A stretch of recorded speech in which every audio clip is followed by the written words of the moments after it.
There's a photograph that no one talks about. It sits in a private collection in Massachusetts, never displayed, never published, never acknowledged by the family whose name it carries. The woman in the frame wears silk that cost more than most Americans would earn in a lifetime. Her eyes are dark, her posture perfect, her expression carefully neutral. She looks like royalty, because she was. But here's what makes historians go quiet when they see it. She died in America under a different name, buried in a pauper's grave, her children scattered to orphanages and asylums, her bloodline deliberately erased from every record that mattered. They found her death certificate in 2003. It listed her occupation as washerwoman. They found her baptismal records 3 years later in a crumbling parish outside Prague. It listed her title as princess. The gap between those two documents is where the horror lives. Her name was Franziska Johanna von Habsburg Lothringen. Born in 1847 in a palace that no longer exists, fourth in line to a throne that would collapse within her lifetime, and heir to a genetic curse that European nobility had been quietly carrying for 300 years. She came to America in 1872, not as an immigrant seeking opportunity, but as a fugitive running from something the family wouldn't name in letters. The Austrian court paid for her passage. They paid for her silence. They paid, most importantly, for her to never return.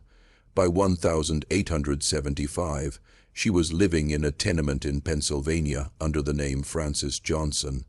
By 1880, she had 4 children, no husband on record, and a reputation in the neighborhood as the strange woman who spoke to people who weren't there.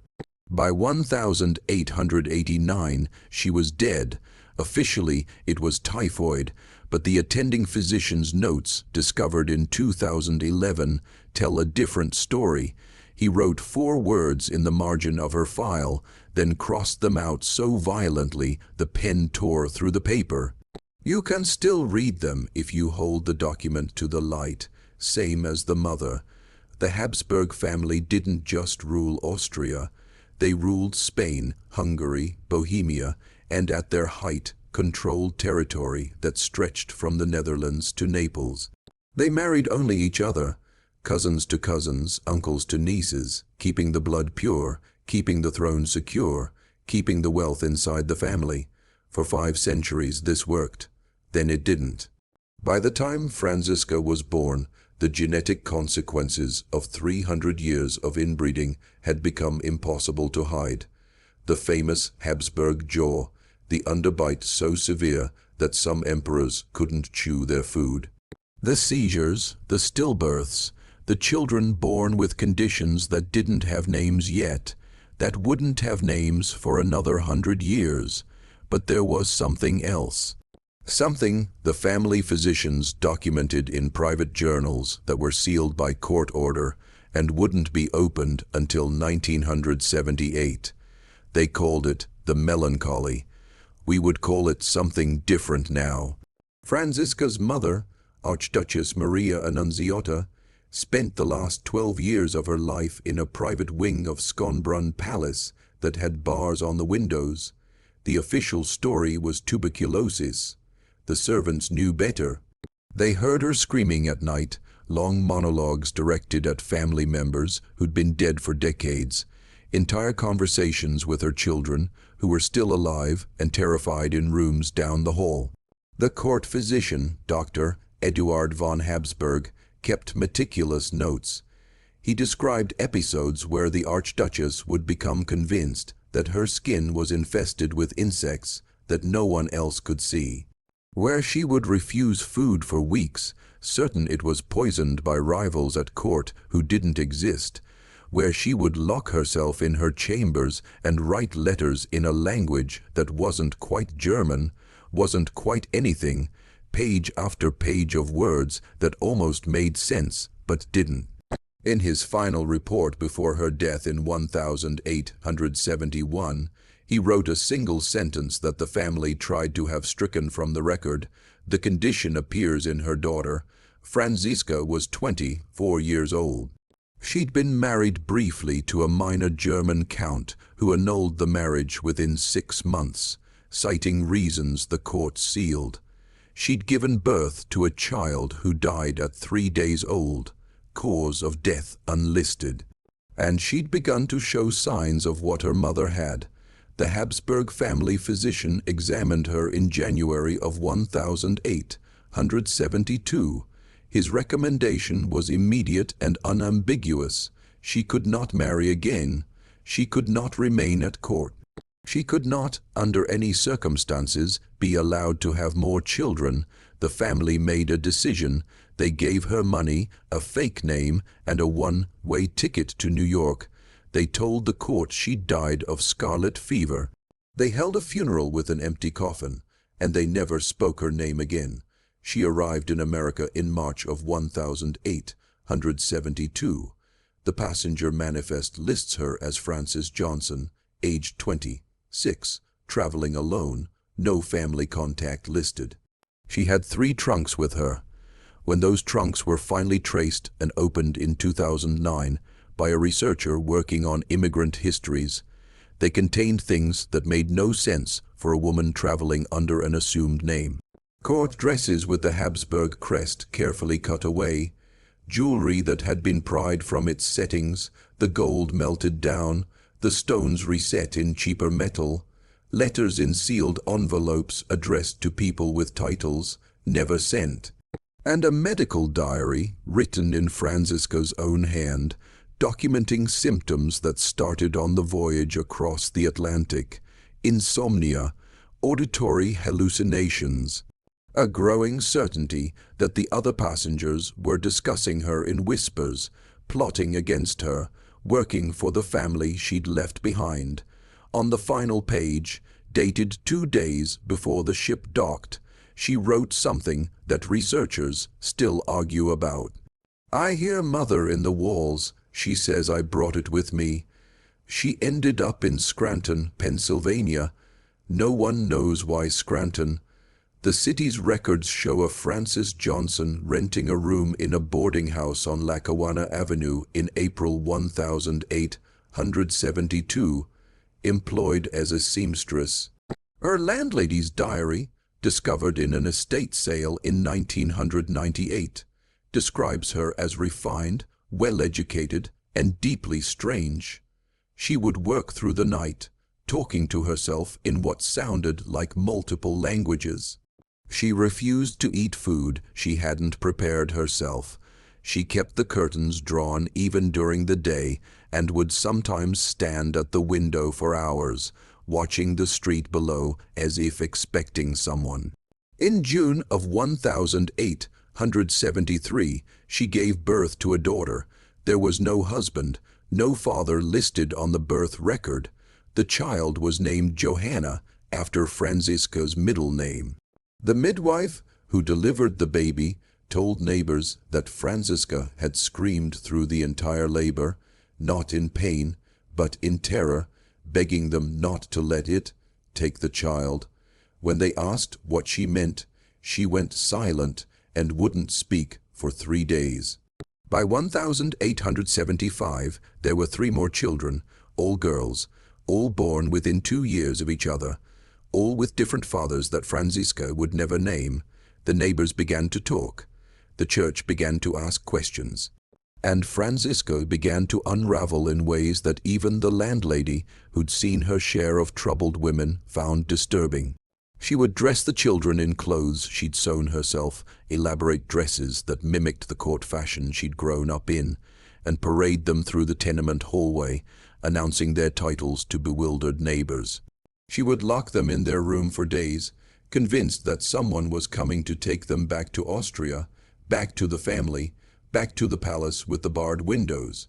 She wrote letters to the Austrian consulate in New York, dozens of them, demanding protection, demanding recognition, demanding that they acknowledge who she really was. The consulate never responded. They had no record of anyone by her name. She didn't exist, not anymore. The children saw everything. Johanna, the eldest, kept a diary that wasn't discovered until 2015. tucked inside the wall of a building being demolished in Scranton. She was 7 years old when she started writing. The entries are brief, written in careful script that suggests someone taught her penmanship the way royalty would be taught. But the content is the kind of thing that makes archivists go quiet when they read it. She describes her mother standing in the center of their room at midnight, speaking to empty air in a formal register, as if addressing a court. She describes being woken up and told to pack their belongings because they were fleeing, only to have her mother forget by morning and punish her for the scattered clothes. She describes a night when her mother cut all their hair off with sewing scissors, sobbing that it was the only way to keep them safe, that they would recognize them by their hair. And she describes, in an entry from December 1878, her mother telling her something that Johanna clearly didn't understand at the time. She said, "We have bad blood." She said it's in us, the way it was in her, the way it was in grandmother. She said it makes us see things that aren't there and believe things that aren't true. She said it's the price we pay for being born who we are. Francisco tried to fight it. The medical diary she kept, the one found in her trunk, continues through these years. She documented her own decline with the detachment of someone trained to observe, trained to record, even as the subject was herself.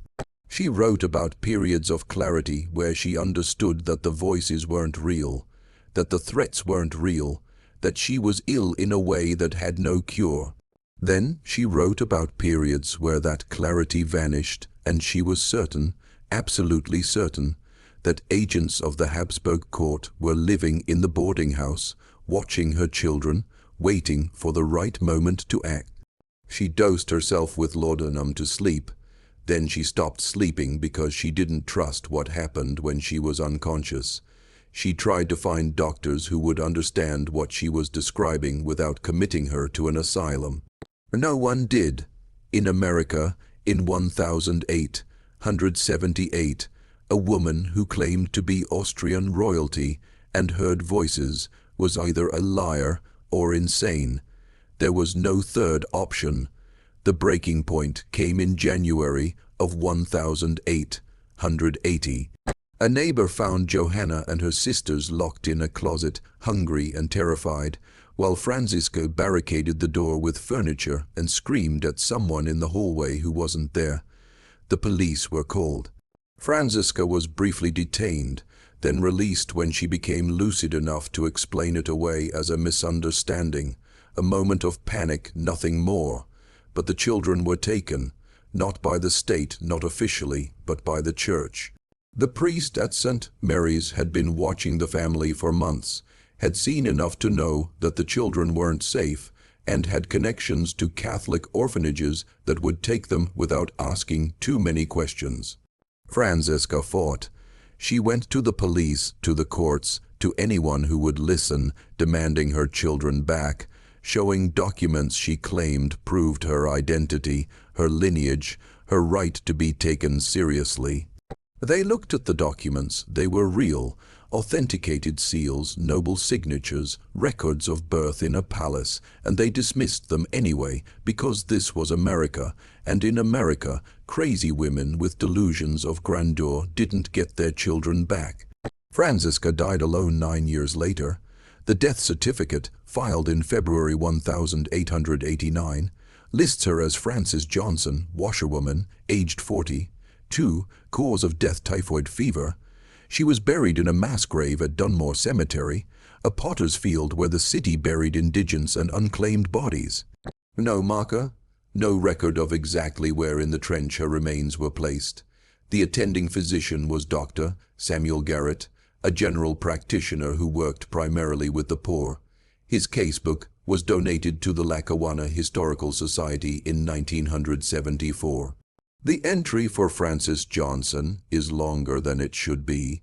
He describes a patient in the final stages of fever, delirious, unresponsive to treatment, standard enough, Then he describes something else. He writes that in her lucid moments, she spoke about her children with a clarity that disturbed him. She knew their names, their ages, where they'd been sent, and she knew with absolute certainty that they would inherit what she had.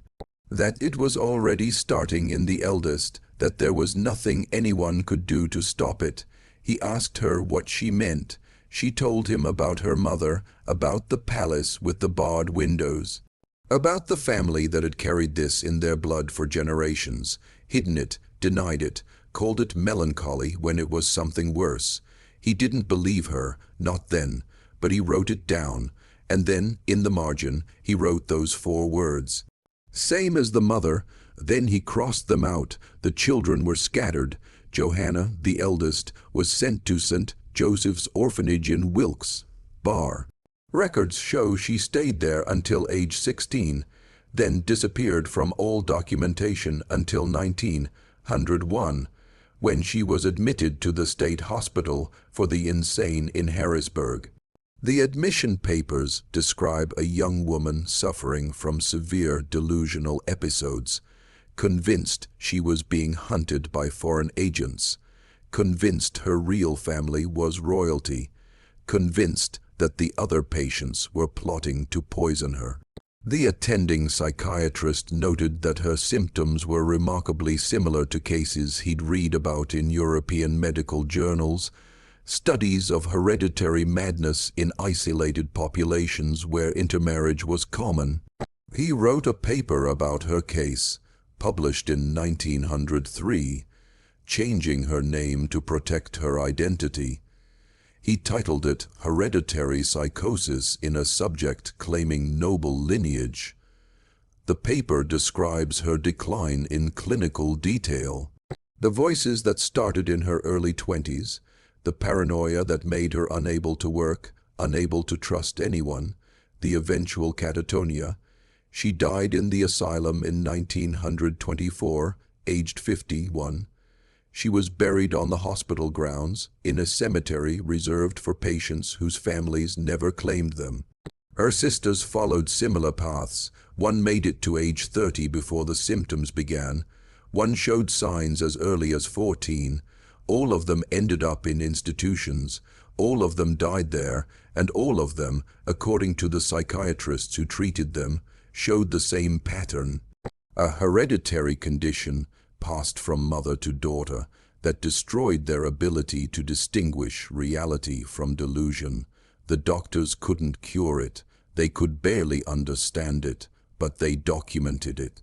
Page after page of case notes describing women who believed they were royalty, who heard voices in languages they shouldn't know, who saw threats that didn't exist.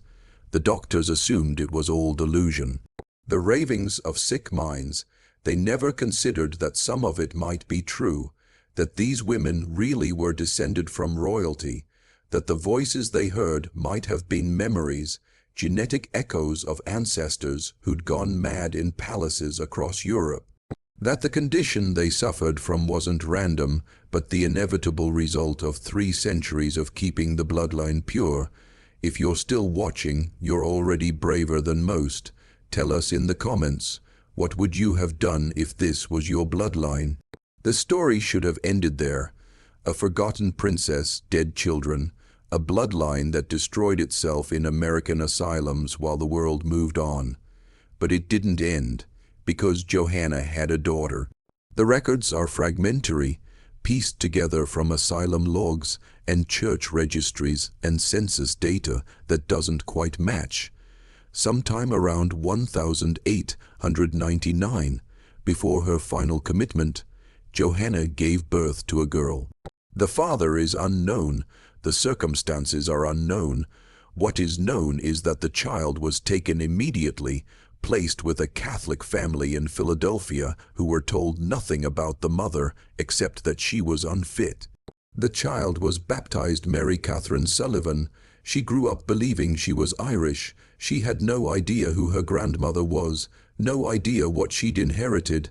She made it further than the others. She married at 22, had 3 children, lived a relatively normal life until her mid-40s. Then the symptoms started. Her daughter, Margaret, described it in an oral history recorded in 1989, when she was 73 years old. She said her mother began to change in 1943. Started having dreams that felt more real than waking life. Dreams of places she'd never been, palaces and ballrooms and people in old-fashioned clothes who spoke to her in German. Started becoming convinced that their neighbors were watching the house, reporting on them to authorities that Margaret's mother couldn't name. Started talking about blood, about ancestry, about things that were passed down through generations, whether you wanted them or not. Margaret thought it was stress, the war, her father being overseas, but it got worse. Her mother would lock herself in the bathroom and have conversations with the mirror, speaking in a language that wasn't English, wasn't anything Margaret recognized. She would grab Margaret's face and stare into her eyes, searching for something, then burst into tears and beg her forgiveness. When Margaret asked what for, her mother would only say, "You'll understand when it starts in you." Margaret was 15 when her mother was committed. The diagnosis was schizophrenia, the standard label for women who heard voices and believed impossible things. She spent the rest of her life in Byberry State Hospital in Philadelphia, one of the most notorious asylums in American history, a place where patients were warehoused in conditions that would eventually trigger federal investigations and public outrage.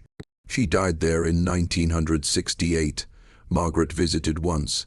She described walking through hallways lined with women who rocked and muttered and screamed at nothing, and finding her mother in a common room, calm, almost peaceful. They sat together for 20 minutes. Her mother didn't recognize her at first. Then something shifted. She grabbed Margaret's hand and said very clearly, "It's in you too. I can see it. You're stronger than I was, stronger than grandmother, but it's there. When it comes, don't fight it alone. They'll lock you away like they did us. Find the records. Find out who we really are. It's the only thing that will make sense of it." Margaret never found the records. She didn't know where to start, didn't know what her mother meant, didn't want to know. She lived her life, raised her own children, and tried to forget that conversation. But she couldn't forget what her mother said about it being in her too, because by the time Margaret was in her 50s, she was starting to notice things. Moments where reality felt thin, where she heard whispers in empty rooms, where she became irrationally certain that people were lying to her, plotting against her, hiding things that she needed to know. She never told anyone. She managed it, controlled it, lived with it until she died at 81, and she watched her own daughter, Christine, for signs of the same thing. Christine is still alive. She's 64 years old. She lives in Oregon, and she was the one who started looking for the records. Christine started researching her family history in 2001, after her mother's death. She was looking for medical answers, trying to understand a pattern of mental illness that seemed to run through the women in her family like a curse. She found Mary Catherine Sullivan's birth record. Then she found Johanna's asylum admission papers. Then she found Franziska's death certificate. And then she found something that changed everything. A letter archived in the Austrian State Archives, dated March 1872, from the office of Emperor Franz Joseph to the Habsburg family physician. It authorized a payment of 10,000 florins to cover the expenses of relocating the affected daughter to America, with the explicit instruction that all records of her existence be sealed for 100 years. The letter named her Franziska Johanna von Habsburg-Lothringen. Christine spent the next decade tracing the bloodline, connecting documents that had been deliberately separated, finding evidence that historians had overlooked or dismissed because it seemed too implausible. She proved beyond any reasonable doubt that she was the great granddaughter of Austrian royalty, that her family's mental illness wasn't random bad luck, but the genetic legacy of centuries of inbreeding among European nobility. And that she, like her mother, like her grandmother, like every woman in the direct line, carried the same genetic markers that researchers now associate with increased risk of schizophrenia and related disorders. The Habsburg jaw had been studied extensively. The hemophilia that ravaged European royal families was well documented. But this, the hereditary psychosis that destroyed the women of the Habsburg line, had been hidden, covered up, erased from official histories because acknowledging it would mean acknowledging that the bloodline that ruled half of Europe for 500 years was fundamentally broken. Christine published her findings in 2014. Academic historians confirmed the documents. Genetic researchers examined the family medical records and found patterns consistent with inherited mental illness. The story made headlines for about a week. Then it disappeared because Americans don't care about European royalty. And the Austrian government certainly wasn't going to acknowledge that they'd shipped a mentally ill princess to America and buried the evidence. But Christine kept researching, and she found others, descendants of other Habsburg daughters who'd been sent away, scattered across America under false names, their children and grandchildren living ordinary lives, never knowing they carried royal blood and a genetic time bomb. Some of them had started showing symptoms, some of them were in institutions, some of them had died by suicide, never understanding why reality felt wrong, why their minds betrayed them, why they couldn't trust their own perceptions. The photograph that started this story, the one that no one talks about, is kept in Christine's home. Franziska in her court dress, looking like royalty, looking like every other Habsburg portrait except for one detail. Her eyes. If you look closely, if you know what you're looking for, you can see it. The same expression that appears in photographs of her mother, of her daughters, of all the women in the line. Not sadness exactly. Not fear, something else. The look of someone who knows that the walls between what's real and what's not are thinner than most people think. That blood carries more than just genetics. That some legacies can't be escaped, no matter how far you run, no matter how many names you change, no matter how many generations pass. The Habsburg monarchy fell in 1918, but the bloodline didn't end. It just went underground, and somewhere in America right now, there's a woman who doesn't know she's descended from royalty, starting to hear voices in empty rooms, starting to see threats that no one else can see, starting to understand that something in her blood isn't right. And she'll never know why, because the family that could have told her sealed the records, faked the deaths, and erased every trace of the women they threw away. That's the real horror, not that it happened, but that it's still happening. The genetic legacy of empire hidden in ordinary American families, destroying lives that should have been normal. All because 300 years ago, a family decided that keeping power mattered more than keeping their children sane.